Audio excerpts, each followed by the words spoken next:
Assalamualaikum warahmatullahi wabarakatuh. Akkam jirtan dhaggeeffattoonni kan koo hundi keessanoo bakkuma jirtanitti nageenyi kan koo isin haala qabachaa kun chaanala keessan soofuma raappiidha anis mu'idha.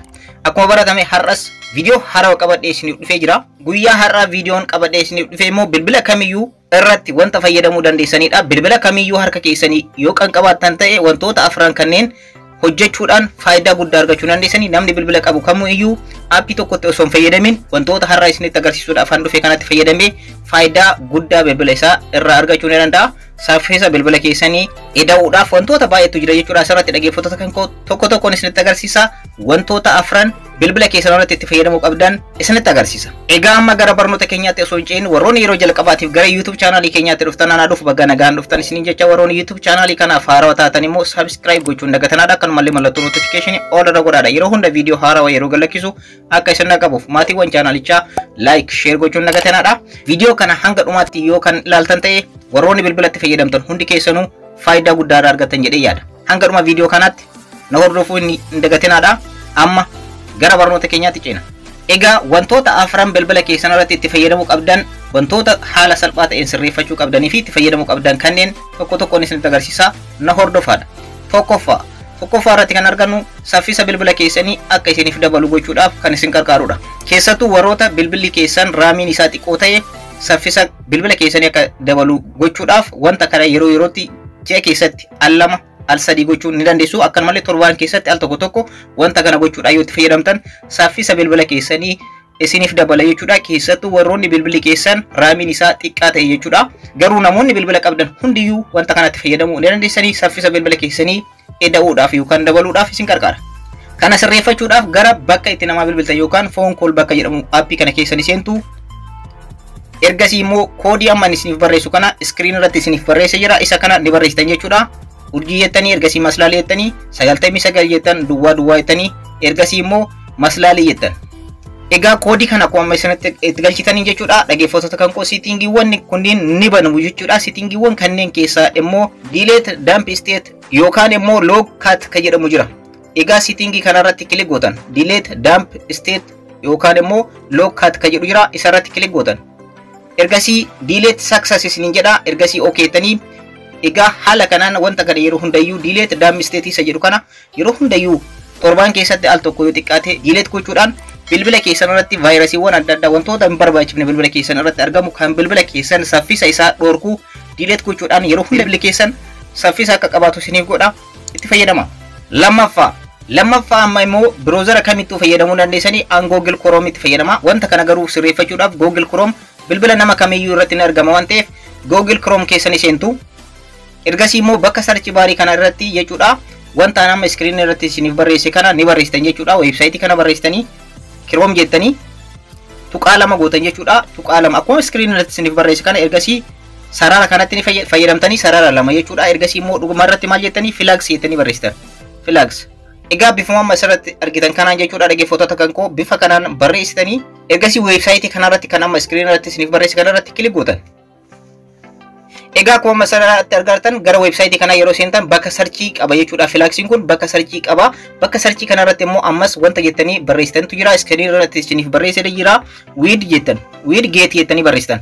Bifa amma argitanii weed gate isa jedhu kana barreessitanii ergasii immoo asirratti dhuftanii go ka jedhu jira yookaan go ka jedhutu jira. Isarratti search gootan jechuudha. Search gootan. Egaa akkuma asirratti argitan quick action search jedhee weed gate ka jedhu jira. Isa kanarratti immoo default ka jedhu jira.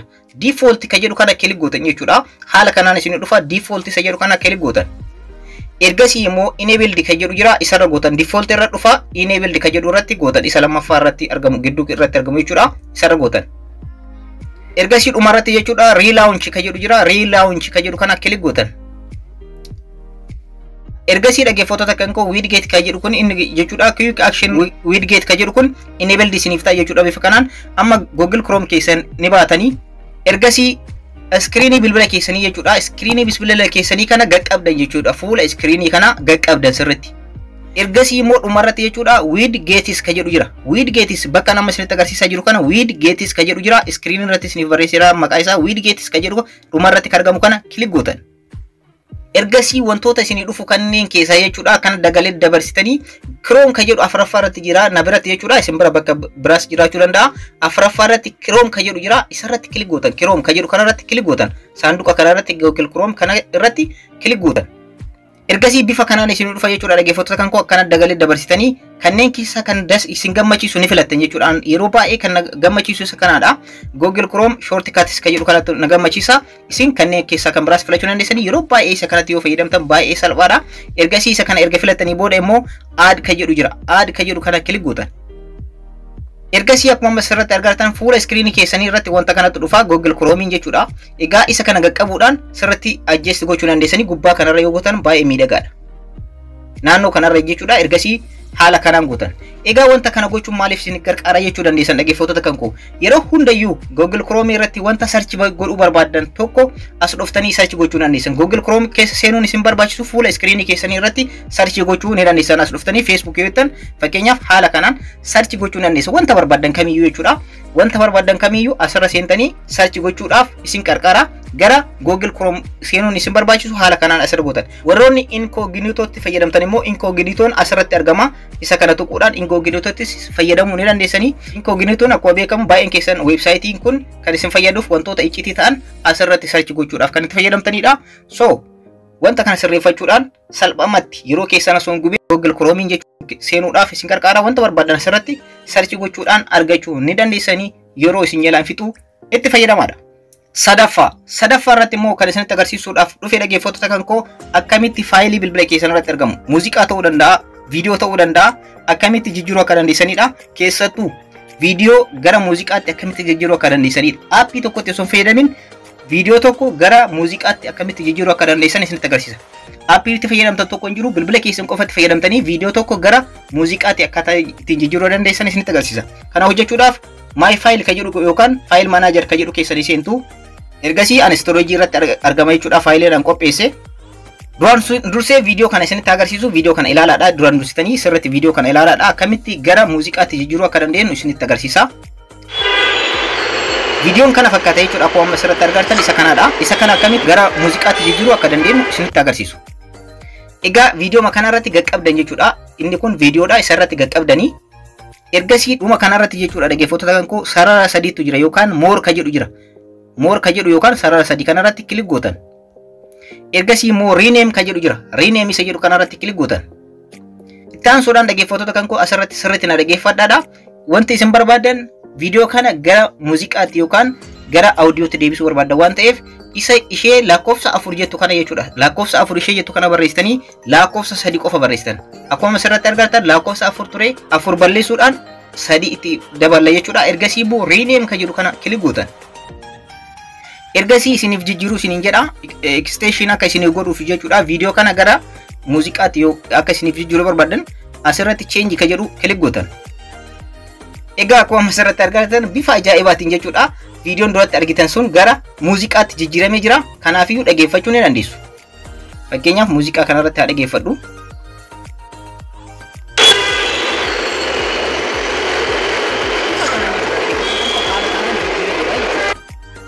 bifa kanaan jijjiiruu dandeessanii egaa viidiyoo kamiyyuu bifa kanaan gara muuziqaatti jijjiiruu dandeessanii muuziqaas gara viidiyootti deebisuu dandeessan isa amma asirratti argattan jechuudha isa kana immoo gara viidiyootti jijjiiruu barbaadan akkamitti akka jijjiirtan isinitti agarsiisa isuma kana jechuudha isuma kana isa gara muuziqaatti jijjiire kana gara viidiyootti jijjiiruu barbaadan isuma irratti qaqqabdanii muuziqaa kana irratti qaqqabdanii ergasii more ka jedhu yookaan tuqaa sadii kana ni tuqxanii itti aansuudhaan immoo rename ka jedhu kana kilik gootanii itti aansuudhaan dhaggeeffattoota kan koo sadii kataati kana balleessitanii jechuudha sadii ishee jettu kana ni barreessitanii ergasii immoo 4 barreessitanii jechuudha ergasii immoo asirratti sadii kan turte 4 gootanii ergasii rename ka jedhu kana kilik gootan itti aansuudhaan change ka jedhu kana kilik gootan akkuma asirratti argattan amma immoo gara viidiyoo jalqabaatti naaf deebi'ee jira jechuudha egaa haala kanaan dhaggeeffattoota kan koo viidiyoo kamiyyuu aappii tokkotti osoo hin fayyadamin gara muuziqaatti yookaan audiootti jijjiiruu ni dandeessanii itti fayyadama afraffaa irratti immoo kan isinitti agarsiisu dhaggeeffattoota kan koo bilbila keessan irratti faayilii argamu kamiyyuu akkamitti dhoksuu akka dandeessan isinitti agarsiisa muuziqaa ta'uu danda'a viidiyoo ta'uu danda'a akkanumallee immoo suuraa ta'uu danda'a akkamitti dhoksuu akka dandeessan isinitti agarsiisu egaa wanta kana akkamitti dhoksuu akka dandeessan viidiyoo irrattis muuziqaa irrattis suuraa irrattis isinitti agarsiisa aappii tokkotti fayyadamnu bilbila keessan qofatti fayyadamtanii dhoksuu ni dandeessan. So ammas gara my file keessanii ni seentanii ergasii immoo viidiyoo yoo ta'e viidiyoo ni filattanii akkanumallee muuziqaa yoo ta'e muuziqaa ni filattan jechuudha. Isin kan barbaadan jechuudha. Fakkeenyaaf amma muuziqaa duratti isinitti agarsiise kana balleessuu yoo barbaade yookaan isa biraas filachuun ni danda'ama. Fakkeenyaaf amma immoo isa kana haa filannu. Isa kana jechuudha. Isinitti agarsiisu viidiyoo kana. Isa kanadha. Isa amma screen irratti isiniif argisiisaa jiru. Copyright waan natti erguu fi muuziqaa maal kanatti fayyadamu kan dhiiseef jechuudha. Egaa viidiyoo kamiyyuu haala kanaan jijjiiruu dandeessanii isin. So isa kana fakkeenyaaf gara akkamitti dhoksuu akka danda'u isinitti agarsiisu. Egaa jalqaba maal gootan jechuudha. Asuma isa kanarratti gaqqabdan jechuudha. Ergasii ammas as dhuftanii more yookaan immoo tuqaa sadii kana ni tuqxan. Itti aansuudhaan rename ka jedhu jira. Rename ka jedhu kana kilik gootan. Amma kan dhoksuudhaaf deemnu viidiyoodha. Viidiyoo dhoksuudhaaf deemna. Viidiyoo kana dhoksuudhaaf tuqaa jettee MP4 ka jettu kana jirti. Ishee guutumaan guutuutti ni balleessitan. Isinitti agarsiisee tuqaa jedhee MP4 ka jedhu jira. Yeroo haala kanaan isa kana ni balleessitan jechuudha. Fuuldura isaa irratti ni balleessitanii ergasii wanta barbaadan itti dabaltan. Fakkeenyaaf waa'ee al-3 dabalee jira. Isin lakkoofsas ta'ee qubees ta'ee kan barbaadan barreessuu ni dandeessanii. Bifa kanaan waa'ee 3 barreessee jira haala kanaan. Ergasii immoo rename ka jedhu kana kilik godha. Ergasii change ka jedhu kana kilik godha. Ergasii faayilli kun asirraa badee jira gara dhumaarratti dhufa jechuudha. Muuziqaa isin qabdan keessa gara dhumaarra dhufa. Akkuma asirratti argartan bifa kanaan taa'ee jira jechuudha. Dhumarratti dhaggeeffattoota kan dhuma irratti taa'ee jira. Isarra kilik yoo gootan amma yoo bantan wanti tokko wanti dhufu tokkollee hin jiru jechuudha. Duwwaadha. Wanti tokko wanti dhufu hin jiru jechuudha. Duwwaadha jechuudha dhaggeeffattoota kan koo. Kanaafiyyuu asirra kilik yoo gootan duwwaadha wanti tokko wanni isiniif dhufu namni kamiyyuu wanta kana banuu hin danda'u jechuudha. Haala kanaan viidiyoo kamiyyuu bifuma kanaan jechuudha muuziqaas dhoksuu ni dandeessan. Bifuma kanaan bifa amma isinitti agarsiise kanaan muuziqaas haaluma kanaan dhoksitan jechuudha. Isa fuulduratti argamu kan muuziqaa MP4 jedha. Isa san qofa fuulduraa balleessitanii ergasii immoo haala kanaan isin dhufa. Ammas deeffachuu barbaadan yeroo barbaadanitti viidiyoo kana deeffachuu barbaadan isumarra gaggabdanii ergasii immoo asirratti tuqaa sadii ni tuqxanii yookaan immoo more ka jedhu kana kilik gootanii itti aansuudhaan rename ka jedhu kana kilik gootanii amma deeffachuudhaaf waan ta'eef barreeffama duratti itti barreessitan san balleessuu ni dandeessanii yookaan immoo isas dhiiftanii jechuudha. Barreeffamas dhiisuu ni dandeessanii. Barreeffama itti barreessitan sanis dhiisuu ni dandeessanii yoo barbaadan immoo itti dabaluu dandeessanii. Dhiifnees hojjechuun ni danda'ama waan ta'eef tuqaa jettanii MP4 jettan. Viidiyoodha waan ta'eef kan barreessine MP4 ka jedhu kan haala kanaan barreessitanii tuqaa jettanii MP4 jettan. Tuqaa jettanii jalqabdan jechuudha. Tuqaa MP4 jettanii haala kanaan ni barreessitanii ergasii immoo rename ka jedhu kana kilik gootan. Ergasii change ka jedhu kilik gootan. Egaa bifuma kanaa jechuudha asirratti argartanii viidiyoon jalqaba deebi'ee dhufee jira jechuudha. Haala kanaan ilaaluu ni dandeessan. Argaa jirtan jedhee yaada haala kanaan deebi'ee viidiyoon jalqaba deebi'ee dhufee jira jechuudha. Amma immoo suuraa irratti isinitti agarsiisu asuma irratti argartan jedhee yaada thumbnail kana isinitti agarsiisa suuraadha. Isa kana jechuudha suuraa keessan ta'uu danda'a kan barbaadan akkamitti dhoksuu akka dandeessan isinitti agarsiisu suura masanarra gaqqabdanii akkuma asirratti argartan gaqqabdanii ergasii siitingiiwwan kunniin ni dhufa. Ergasii more ka jettu ishee dhumaarra kilik gootanii ergasii ammas rename ka jedhu kana kilik gootanii itti aansuudhaan dhaggeeffattoota kan koo tuqaa jedhee tuqaa GPG ka jedhu jira. Isa kana hanga tuqaatti ni barreessitan. Tuqaa haga dhaqabutti jechuudha. Tuqaa bira haga geessanitti tuqaa wajjin jechuudha hanga tuqaatti ni barreessitan haala kanaan jechuudha.